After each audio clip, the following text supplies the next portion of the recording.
सादे निवृत्ती दातार ज्ञानदेवासार चोजविले.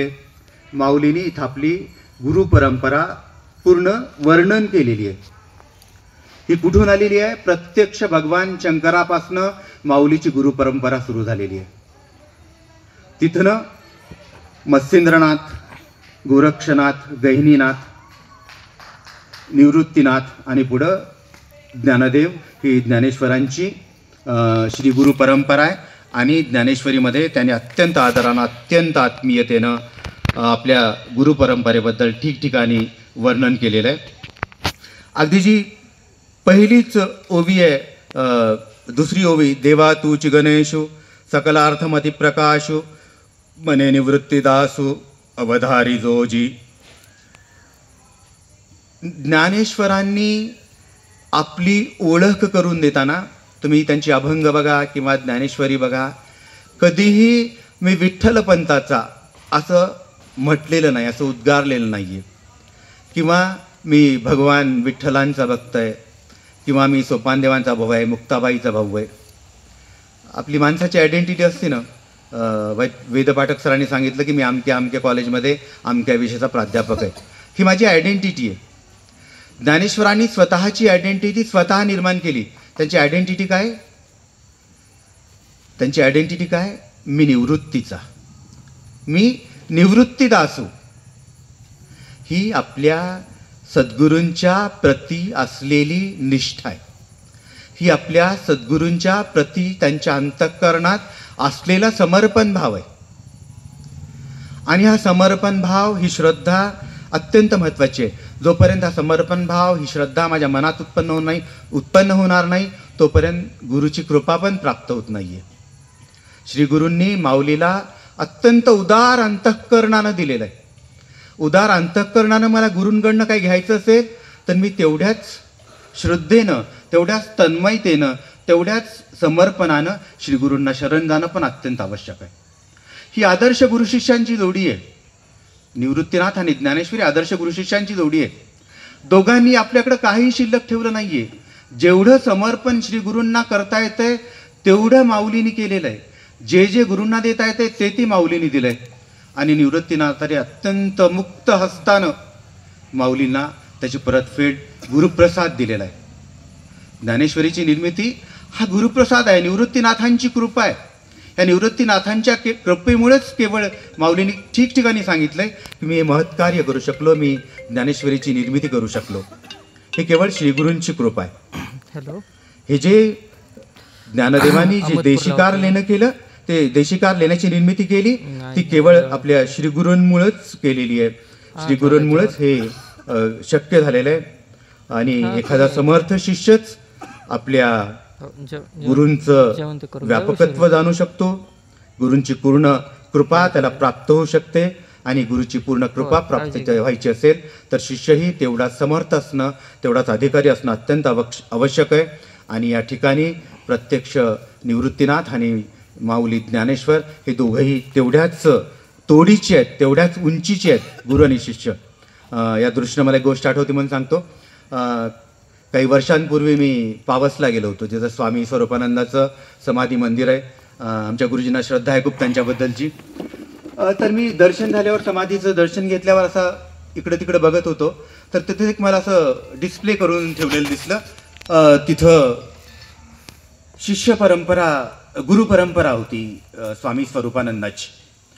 मी सहज ते वाचत होतो तर मला लक्षात आलं की स्वामी स्वरूपानंदाच्या वर एक 4-5 वर तिथे एक नाव होतं, श्री संत चुडामणी महाराज देगलूर. मी देगलूरला जन्मलो, देगलूरला वाढलो. तो चुडामणी महाराजचा मठ आहे, माहीत आहे, चाकूरकर सरांना माहीत आहे. आम्ही त्या मठापासून 1000 गेलं असेल, पण देगलूरच्या लोकांना अजिबात माहीत नाही की ज्यांच्या समाधी मंदिरात पण आम्ही जातोय ही व्यक्ती एवढी मोठी आहे. किमान त्या मठाला 600-700 वर्षाची परंपरा आहे. आणि अत्यंत खेदानं सांगा वाटतंय, त्या मठाची परंपरा जी आज त्या मठामध्ये राहते, तिथल्या महाराज लोक जे आहेत त्यांच्या मुलाची बांगड्या भरण्याची दुकान आहे देगलूरमध्ये. मला हे याच्यासाठी सांगायचं, मला कुणाचा कमीपणा किंवा काय असं मला बोलायचं नाही आहे. तर एखाद्या गुरुच्या व्यापकपणाची जाणीव जगताला केव्हा होते? गुरुच्या जाण्यानंतरही त्यांचा शिष्य हा समर्थ असला पाहिजे. खूप मोठी जबाबदारी आहे एका शिष्याची की त्यांना आपल्या गुरुला, गुरुचं नाव, गुरुची जी कीर्ती आहे ती वाढवणं अत्यंत आवश्यक असते. एवढी मोठी व्यक्ती आमच्या देगलुरात असूनही देगलूरमधल्या लोकांना माहीत नाही की एवढी महान व्यक्ती ही चुडामणी महाराज होती. एरवी कोणी दर्शनाला जात नाही, मंदिर पडलेलं आहे आणि जो महाराज तिथं आहे त्याला कोणी देगलूरमध्ये महाराज म्हणत नाही. तर ही शिष्याची जबाबदारी आहे, कुठल्याही शिष्याची जबाबदारी आहे की समर्थपणानं आपल्या गुरुची परंपरा त्यानं जोपासावी, त्याची वृद्धी करावी आणि कालपरत्वे ती पुढच्या पिढीपर्यंत पोहोचावी. ही प्रत्येक शिष्याची जबाबदारी असते आणि त्याचं पालन करणं अत्यंत आवश्यक आहे.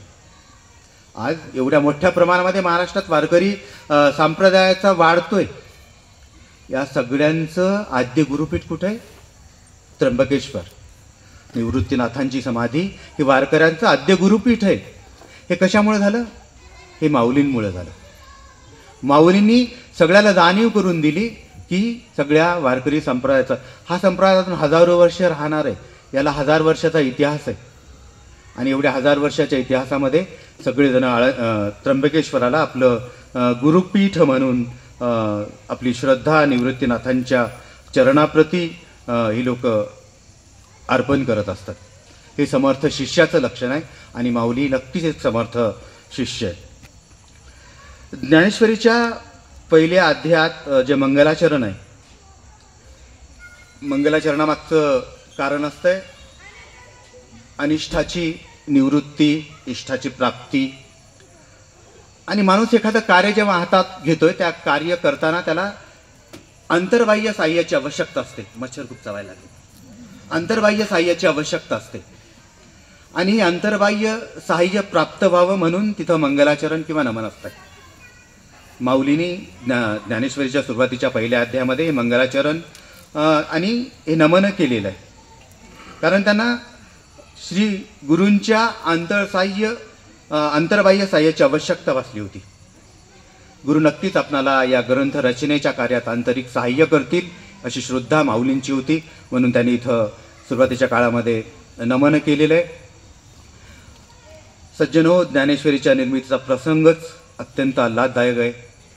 ते पवित्र प्रवरा नदीचं तीर, त्या तीरावरचं मंदिर, पैशाच्या खांबाला टेकून बसलेली माऊलींची ती मूर्ती आणि अत्यंत भाग्यवान उजव्या हाताला प्रत्यक्ष आपले श्री गुरु निवृत्तीनाथ बसलेले आहेत. डाव्या हाताला सोपानदेव, मुक्ताबाई. खाली दर्भासनावर ज्यांनी ज्ञानेश्वरी लिहिली ते सच्चिदानंद बाबा बसलेले आहेत.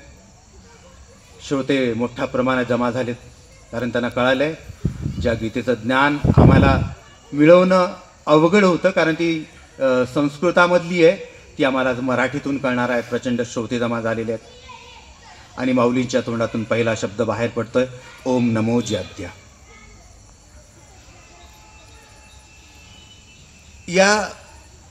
मी इंग्रजीचा प्राध्यापक आहे असं सरांनी सांगितलंय. तर काही साहित्य क्षेत्रातली जी समीक्षा असते त्याच्यामध्ये काही खूप मोठ्या प्रमाणात बदल होत असतात, नवीन नवीन प्रवाह त्याच्यामध्ये येत असतात. तर 19व्या शतकामध्ये सायकोलिटिकल अनालिसिस, सायको ॲनालिटिकल क्रिटिसिझम हा एक नवीन संकल्पना आली होती. मानसशास्त्रीय दृष्टिकोनातनं साहित्याचा अभ्यास करणं सिग्मंड फ्राईड यांनी सुरुवात केली. त्याच्यानंतर आय रिचर्ड्स नावाचा एक पण ज्याला आपण म्हणतो समीक्षक होऊन गेलेला होता. तर काही लोकांनी जे फॉलोवर्स आहेत सिग्मंड फ्राईडचे, आय रिचर्ड्सचे, त्यांनी ज्ञानेश्वरीचा अभ्यास केला होता, ट्रान्सलेटेड ज्ञानेश्वरीचा. आणि जे हे सायको ॲनालिटिकल क्रिटिसिझम आहे ते सांगते की एखाद्या साहित्याची निर्मिती होताना त्या जो क्रिएटर आहे, जो निर्मिती करतो, जो निर्मिक आहे, त्याच्या मनाची अवस्था कुठली असते. या मानवी अवस्थेतून, कुठल्या मानवी अवस्थेतनं या साहित्यकृतीची निर्मिती झाली याचा अभ्यास हा समीक्षेचा प्रकार करतोय. तर खूप अभ्यासकांनी ज्ञानेश्वरीचा या दृष्टिकोनातून अभ्यास केला होता. तर त्यांनी एक निष्कर्ष काढला की ज्या माणसानं ज्ञानेश्वरी लिहिली त्या माणसाचं वय किमान 90 ते 92 वर्ष असायला पाहिजे. याच्यापेक्षा कमी वयाचा माणूस अशी निर्मिती करू शकणार नाहीये, हे त्यांनी काढलेला निष्कर्ष होता. पण माऊलीचं कसं आहे, ज्याला बालपणीच सर्वज्ञता प्राप्त झाली, हा योगी आहे. हा योगी आहे, याला बालपणी सर्वज्ञता प्राप्त झालेली होती. आणि असे जे अभ्यासाचे प्रकार आहेत, या सगळ्यांच्या पलीकडलं हे ज्ञानेश्वरांचं चरित्र होतं. मुक्ताईनं म्हटलं की योगी पावन मनाचा, किंवा नामदेवाने म्हटलं की ज्ञानराजे माझी योग्यांची माऊली, तिने निगमवल्ली प्रकट केली. चोखवानी म्हटलं महाविष्णूचा अवतार सखा माझा ज्ञानेश्वर, किंवा कैवल्याचा पुतळा प्रगटला भूतला चैतन्याचा जिवाळा ज्ञानोबा माझा. किंवा आरतीमध्ये आपण म्हणतो प्रकट गुह्य बोले विश्व ब्रह्मची केले. तर ही सगळी जी अवस्था आहे, मानसिक अवस्था आहे माऊलीची, ती कुठल्याही अभ्यासाच्या मर्यादांच्या पलीकडची होती. कारण माऊली ही योगी आहे. योगशास्त्रावरचं ज्याला आपण पकड म्हणू, जो अभ्यास म्हणू, जी योग्यता, जी पात्रता आहे, ती माऊलीच्या ठिकाणी आलेली होती. आणि केवळ याच्यामुळेच या ज्ञानेश्वरीसारख्या ग्रंथाची निर्मिती माऊली करू शकले. मला हे सांगायचं आहे की जी आजची जी मीमांसा व्हायला लागली, जी समीक्षा व्हायला लागली, या सगळ्या समीक्षांच्या, सगळ्या मीमांसाच्या पल्याड हे माऊलींचं चरित्र आहे, त्यांचं कार्य आहे. गीतेवर भाष्य करणारी अनेक ग्रंथ निर्माण झाली, निर्माण होत आहेत, निर्माण होतीलही. पण ज्ञानेश्वरीची बरोबरी करणारा एकही ग्रंथ निर्माण झाला नाही आणि भविष्यामध्ये निर्माणही होऊ शकत नाहीये. हा एक काव्यग्रंथ आहे, हा एक तत्वज्ञानाचा ग्रंथ आहे, हा एक धर्मरहस्य प्रकट करणारा ग्रंथ आहे. हा भाषा साहित्यशास्त्राच्या किंवा साहित्यशास्त्राच्या दृष्टीनं पण अत्यंत महत्त्वाचा ग्रंथ आहे. गुरुभक्ती तर याच्यात अगदी ओथंबून भरलेली आहे. आपण कुठल्याही दृष्टिकोनातनं ज्ञानेश्वरीकडं जर बघितलं तर याच्या तुलनेमध्ये कुठलाही ग्रंथ नाही असा एकमेवाद्वितीय असा हा ग्रंथ आहे. नामदेव महाराजांनी म्हणूनच म्हटलंय की नामामने ग्रंथ श्रेष्ठ ज्ञानदेवी, एकतरी ओवी अनुभवावी. आता अवधारा कथा गहन, जे सकळ कौतुका जन्मस्थान, की अभिनव उद्यान विवेक तरुचे. ना तरी सकळ धर्माचे माहेर, सज्जनांचे जिवार, लावण्य रत्न भांडार शारदेचे. ना तरी सर्व सुखाचे अरी जे प्रमेय महानिधी, नाना नवरस क्षुधाब्दी परिपूर्ण हे. एथ चातुर्य शहाणे झाले, प्रमेय रुचीसी आले, आणि सौभाग्य पोखले सुखाचे एथ. या ज्ञानेश्वरीबद्दलच्या सगळ्या अत्यंत महत्त्वाच्या ओव्या आहेत. आणि ज्ञानदेवांची जी प्रतिमा आणि प्रतिभा आहे, कवी म्हणून आपण त्यांच्या व्यक्तिमत्वाकडे जर बघितलं, ती अत्यंत विलक्षण आहे. मला काही ओव्या एक कवी म्हणून खूप आवडतात. का कमळावरी भवर, पाय ठेविता हळुवार, कुचुंबैल केसर या शंका.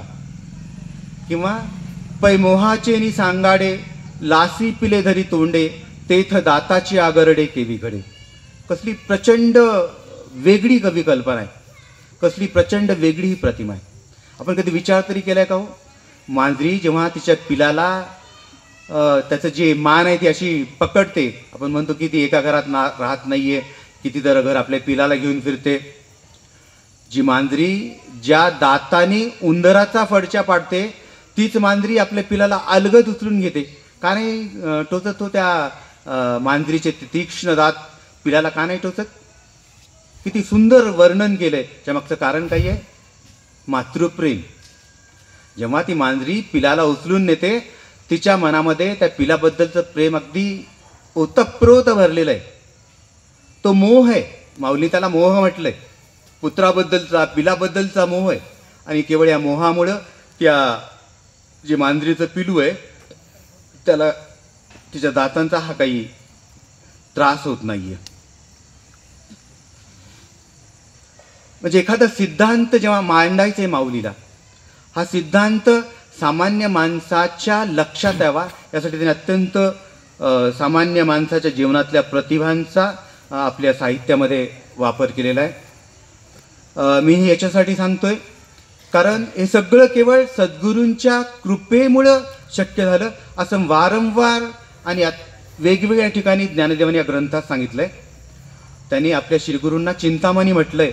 का चिंतामणी आले या हाती, सदा विजयेपण मनोरथी, तैचा पूर्ण काम निवृत्ती ज्ञानदेव म्हणे.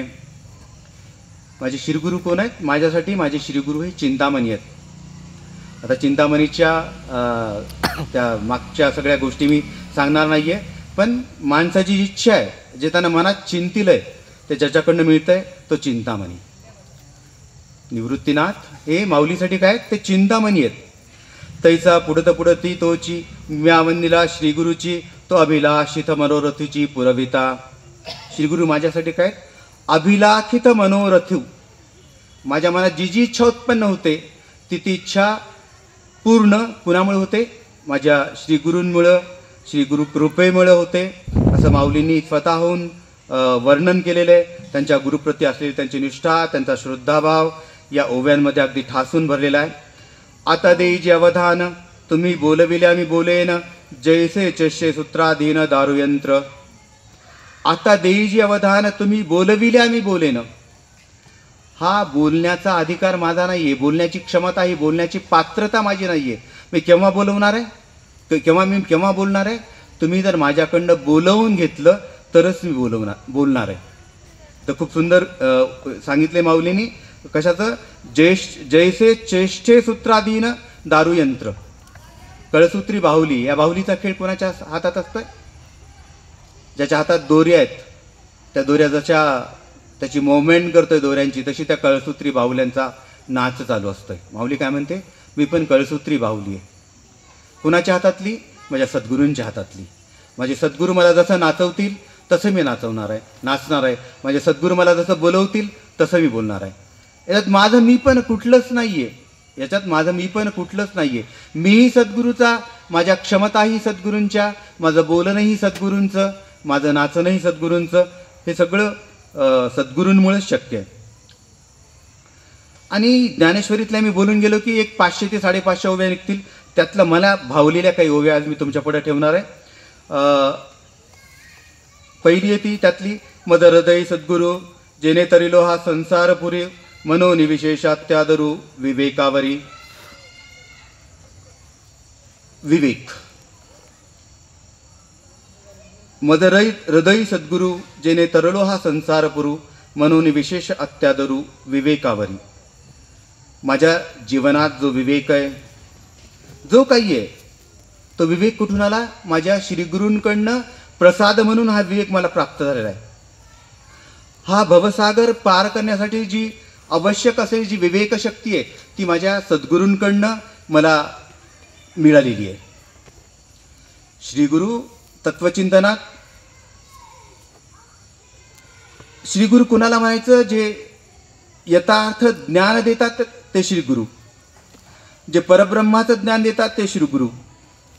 आणि एक जर परमात्मा जाणला की जीवनात काही शिल्लक राहत नाही. पण हा परमात्मा कुणाकडून जाणता येतोय? तो परमात्मा जाणण्याचं साधन एकच आहे, ते साधन म्हणजे श्रीगुरू.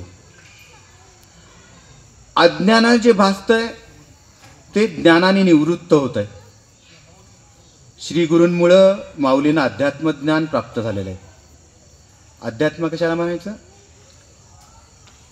जीव, जगत आणि जनार्दन यांच्या संबंधातलं जे ज्ञान ज्या शास्त्रामध्ये मिळते त्याला आपण अध्यात्मशास्त्र म्हणतो. तत्वमसी, तत्त्वम असी, तत्वमसी, ते तू आहेस. ते काय? ते म्हणजे ब्रह्म. तू कोण? तू जीवात्मा. तत्वमसी म्हणजे जो जीवात्मा आहे तो जीवात्माच म्हणजे ब्रह्म आहे, ते तत्वमसी. आणि मी जीवात्मा म्हणजे मी ब्रह्म आहे हे केव्हा कळतंय? माझ्याकडं जर ब्रह्मज्ञान मला प्राप्त झालं तर. आणि ब्रह्मज्ञान कुणाकडनं मिळतं आहे? हे ब्रह्मज्ञान द्यायचा अधिकार केवळ श्रीगुरूंना आहे. श्रीगुरूंमुळं ब्रह्मज्ञानाची प्राप्ती होती. ब्रह्मज्ञानामुळं तत्त्वमसी हे कळतं आहे आणि तत्त्वमसी कळल्यामुळं काय होतं आहे? मी परमात्म्याला जाणू शकतो. मानवी जीवनाचं परमार्थ क्षेत्रातलं अंतिम ध्येय काय? परमात्म्याची जाणीव करून घेणं, परमात्म्याला जाणणं. आणि या परमात्म्याला जाणणं केव्हा शक्य आहे? केवळ माझ्याकडं श्रीगुरूंचा कृपा आशीर्वाद असेल, श्रीगुरूंनी मला ब्रह्मज्ञान दिलेलं असेल, श्रीगुरूंनी मी कोण आहे याची ओळख जर मला करून दिलेली असेल, तत्त्वमसी जर मला कळलं असेल, तरच मी त्या परमात्म्याला, त्या तत्त्वाला जाणू शकतो. त्यामुळं जर मला ईश्वर जाणून घ्यायचं, मला परमात्मा जाणून घ्यायचं आहे, तर मला पहिल्यांदा काय करावं लागेल? मला सद्गुरूंची शरणागतता पत्करावी लागेल. केवळ श्रीगुरूंमुळेच अध्यात्मज्ञानाची किंवा या ब्रह्मज्ञानाची प्राप्ती होते. मी वेदव्यासांबद्दल बोलत होतो. तर वेदव्यासांचा मुलगा शुकाचार्य, भागवतात असं वर्णन आलेलं आहे की हा म्हणे 12 वर्षाचा होईपर्यंत आईच्या पोटातच होता. जेव्हा 12 वर्ष पूर्ण झाली तेव्हा आईच्या पोटातनं बाहेर आला. आणि बाहेर आला तेव्हा नागवत पळत गेला, पळायला लागला. वेदव्यासांच्या पोटी जन्माला आलेला पुत्र वेदव्यासां एवढाच अधिकारी होता. वेदव्यास हे त्याचे गुरु. आणि जन्मताच हा ब्रह्मज्ञानी जन्मलेला होता, पण त्याला अहंकार होता. आणि खूप चिंता वाटायची वेदव्यासांना. कुठल्या पण बापाला आपल्या लेकराची चिंता वाटतेच. त्याच पद्धतीनं, त्याच न्यायानं व्यासांना शुकाचार्य चिंता वाटायची की याला अहंकाराचा आहे, अहंकार कसा नष्ट करायचा. मग त्यांनी काय केलं? एकदा त्याला जनक राजाकडे पाठवलं. हा शुकाचार्य आपल्या तोऱ्यामध्ये तिथं गेले आणि तोरा करायचं पण म्हणजे नाही म्हणायचं पण काही कारण नाही आहे, कारण एवढं ज्ञान त्या माणसाकडं होतं. पण ज्ञान जरी असलं तरी त्या ज्ञानाचा अहंकार बाळगणं चुकीचं आहे. हे शुकाचार्यांना पटवून द्यायचं होतं. कुणाला? त्यांच्या पिताश्रींना, म्हणजे वेदव्यासांना. मी बोलू शकणार नाही आहे, मी त्याला त्याच्यापासून हे करून घेऊ शकणार नाही अशी भीती त्यांना वाटती, म्हणून त्यांनी त्याला जनक राजाकडे पाठवलं. हा जनक राजाच्या जो राजवाडा आहे तिथं गेला. दाराजवळ शिपाईने त्याला अडवलं, कारण हा दिगंबर अवस्थेतला आहे. असा कोणी माणूस यापूर्वी राजवाड्यामध्ये आलेला नव्हता. शिपाईने त्याला अडवलं आणि म्हटलं की तुला आज जाता येणार नाही आहे. मग म्हटलं की तू जा आणि राजांना सांग की शुकाचार्य आलेत आणि राजा काय म्हणतील ते तुम्हाला येऊन सांग. हा जो शिपाई होता तो जनक राजाकडे गेला. त्याने सांगितलं की शुकाचार्य आलेत असं एका बाहेर आलेल्या व्यक्तीनं सांगितलंय आणि त्यानं आत यायची परवानगी मागितली. जनक राजाने सांगितलं त्याला परवानगी द्यायची नाही आहे. मग काय सांगू? त्यांनी सांगितलं त्याला संगमत्यत्वा सुखी भव हे जाऊन तुम्ही त्याला सांगा. तो शिपाई गेला. ते त्याने शुकाचार्यांना सांगितलं. थोडंफार लक्षात आलं शुकाचार्य की माझा अहंकार गेला नाही आहे. मी त्याला सांगितलं की शुकाचार्य आलेत, एवढा अहंकार ठेवणं चुकीचं आहे. ठीक म्हणे, तू जा आता आणि जाऊन राजाला सांग की शुक आलेत. हा शिपाई परत गेला. परत राजाला सांगितलं शुक आलेत असा निरोप त्या माणसाने आता दिलाय. आता तरी त्याला आत येऊ देऊ का? राजाने सांगितलं नाही, अजूनही त्याला आत येऊ द्यायचं नाही. मग मी काय सांगू त्याला? त्याने सांगितलं परत तेच सांग, संगमत्यत्वा सुखी भव. परत गेलं, परत सांगितलं की तुला परवानगी दिली नाही आणि हाच निरोप दिलाय, पूर्वी जो निरोप दिला होता. ठीक आहे म्हणला. आता शुक्राचार्य नाही म्हटलं, शुक नाही म्हटलं, आता जा म्हणे तू की कुणीतरी एक माणूस आलाय असं सांग. परत शिपाई गेला आणि सांगितलं की त्याने आता निरोप दिलाय की कुणीतरी माणूस बाहेर आलाय, त्याला आत यायचं. त्यांनी परवानगी मागितली. परत जनकानं तोच आदेश दिला, नाही, परवानगी नाही, येऊ द्यायचं नाही. काय सांगू? परत तेच सांग, संगमत्यत्वा सुखी भव. तो परत आला आणि सांगितलं की राजाने तुला अजूनही परवानगी दिली नाही आहे, तुला आत यायला सांगितलेलं नाही आहे आणि हाच निरोप दिला जो मागच्या 2 वेळा दिलेला होता. तर शुकाचार्यांच्या लक्षात आलं की अजूनही माझ्या ठिकाणी अहंकार शिल्लक राहिलेला आहे. शुक्राचार्याचा मी शुक झालो, शुकाचा एक माणूस झालो, तरी अजून काय अहंकार माझ्या ठिकाणी राहिला आहे. तो शिपाई म्हणतो की मी जाऊन आता काय सांगू. तू काही सांगू नको म्हणे, थांब थोडा वेळ.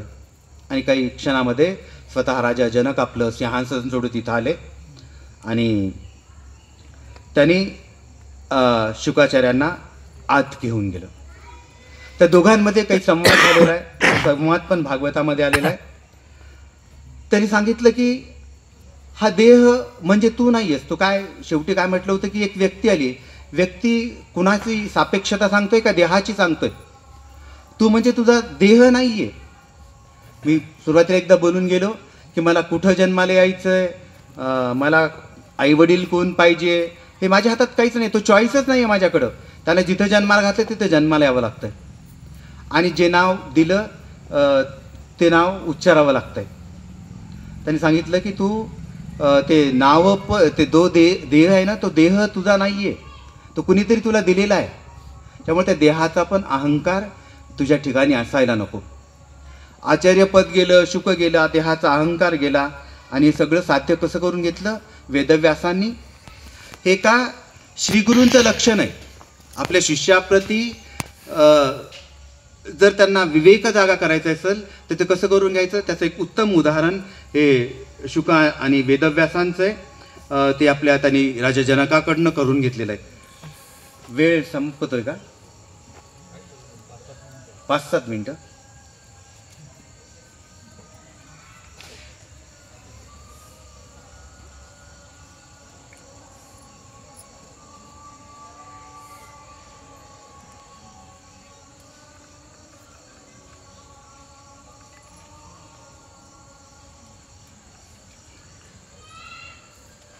आणि विवेक आहे.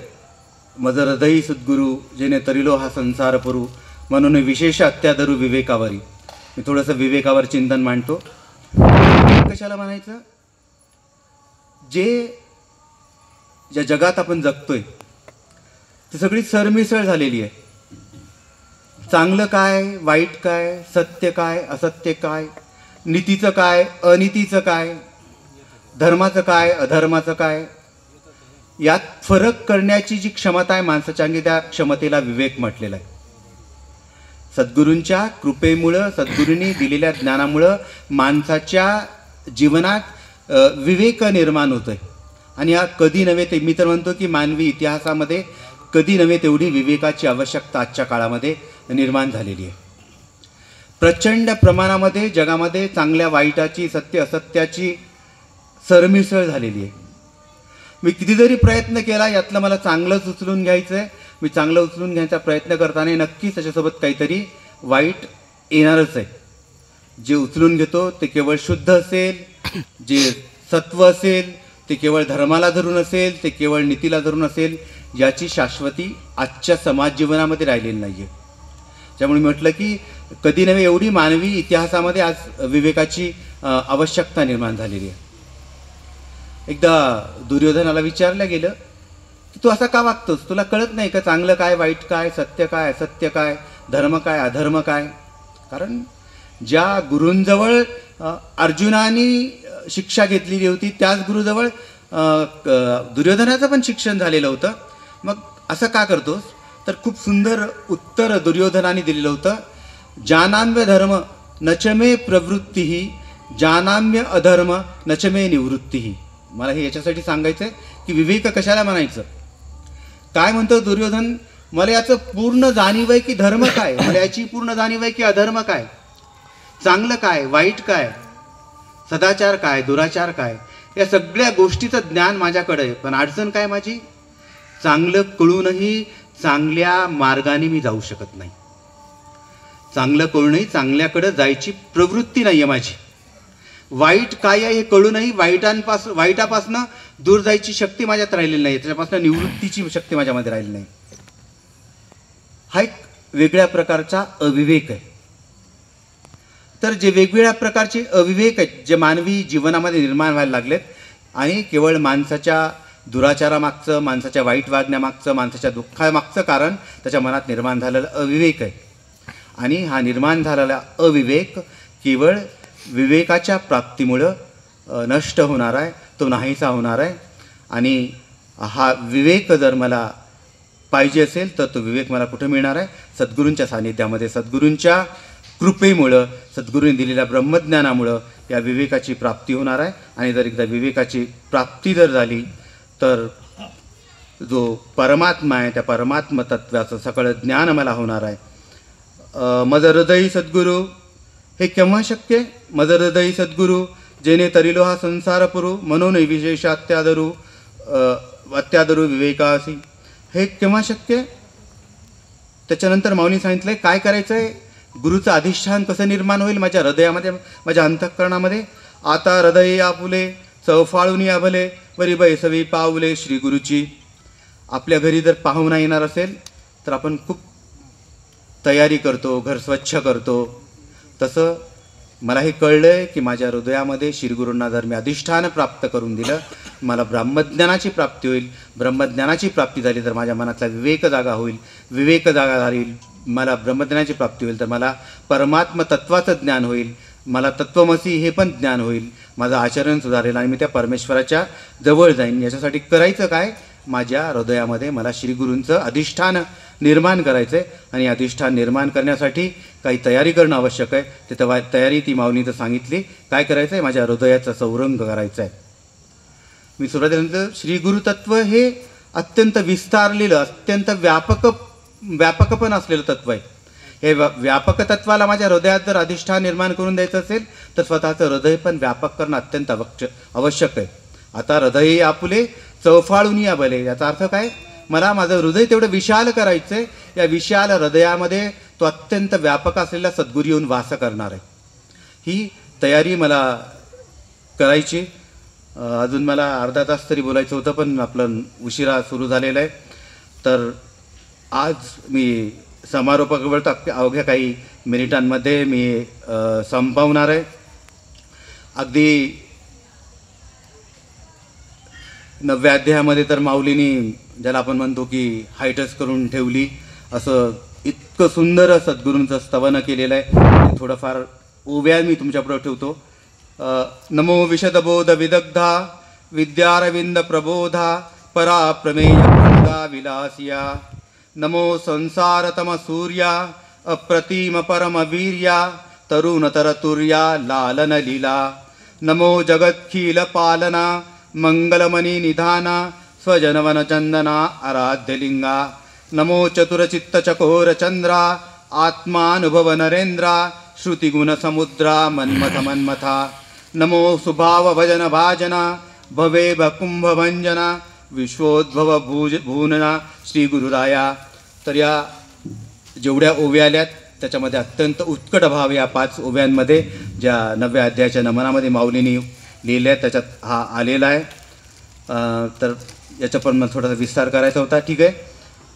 संत कबीराच्या एका गोष्टीने मी इथं थांबतो. कबीर एकदा गंगा स्नानाला निघालेले होते. त्यांना एका घरामध्ये एक स्त्री जात्यावर जळते हे बघितलं आणि चलती चक्की देख कबीरा रोय दो पाटन के बीच शाबूत बचानक होय. हे बघून त्यांना माणसाची आठवण झाली की या दाण्यापेक्षा माणसाची काही अवस्था वेगळी नाही आहे. हा सद्गुरूचा मनात असलेला कारुण्य भाव आहे. अगदी 2 डोळ्यातनं घळघळा पाणी गळायला लागला आणि पळत पळत ते आपल्या श्री गुरूंकडे गेले. आणि माझ्यानं बघवेना म्हणे की माणसाची अवस्था काही वेगळी नाही आहे दाण्यापेक्षा. जन्म आणि मृत्यूच्या या 2 जात्यामध्ये हा कायम पिसल्या चालला आहे. हे मला काही पटणारं नाही आहे. मला खूप दुःख होतं आहे की माणसाची अवस्था बघून. याच्यावर काहीतरी उपाय सांगा. श्री गुरु कबीरांच्या सोबत आले. चल म्हणे तू कुठं ते जातं बघितलं आहे. तर जात्याजवळ ते आले. जात्याचा एक पाळू त्यांनी उचलला आणि यात कबीराला दाखवलं. बघ म्हणे एवढ्या सगळ्या दाण्याचं पीठ झालं ते तुला याच्यात काही दाणे शिल्लक दिसायला लागलेत. तो जात्यातला जो आतला खुंटा असतोय त्या खुंट्याच्या बाजूला काही दाणे चिपकून बसलेले असतात आणि त्या दाण्याचं पीठ झालेलं नाही आहे. तर सज्जन हो, हे श्रीगुरु तत्व, हे परमेश्वराप्रतीची श्रद्धा, सदाचार ही सगळी या खुंट्यासारखी आहेत. वैकुंठवासी याचवाड गुरूंच्या पुण्यस्मरणाच्या निमित्तानं हा जो योग माझ्या मित्रांनी घडवून आणलेला आहे. या दिवशी मी एवढीच प्रार्थना त्या परमेश्वराजवळ करतो की तुम्हा आम्हा सगळ्यांना त्या खुंट्याला चिपकून राहून स्वतःचं पीठ होऊ द्यायचं नाही, अशी सद्बुद्धी, अशी शक्ती परमेश्वरानं द्यावी अशी विनंती त्या परमेश्वराच्या चरणी करतो. मला ही संधी दिली त्याबद्दल आयोजकाचे आभार मानतो. तुम्हा सगळ्यांच्या चरणी परत एकदा प्रणाम करतो. ही माझी अल्पमती केलेली सेवा श्री पांडुरंगाच्या चरणी, ज्ञानोबारायांच्या चरणी, तुकारामांच्या चरणी, वैकुंठवासी गुरुजींच्या चरणी आणि तुम्हा सगळ्या श्रोत्यांच्या चरणी अर्पण करून माझ्या वाणीला पूर्णविराम देतो. बोला पुंडलिक वरदे हरी विठ्ठल श्री ज्ञानदेव तुकाराम पंढरीनाथ भगवान की जय. माऊली ज्ञानेश्वर महाराज की जय. जगद्गुरु तुकाराम महाराज की जय. सब संतन की जय. सगळ्यांना विनंती आहे आपण जागेवर बसावं. 1-2 मिनिटं मी आपली घेतो. त्याच्यानंतर आपल्याला चहा पाण्याची व्यवस्था या ठिकाणी आहे.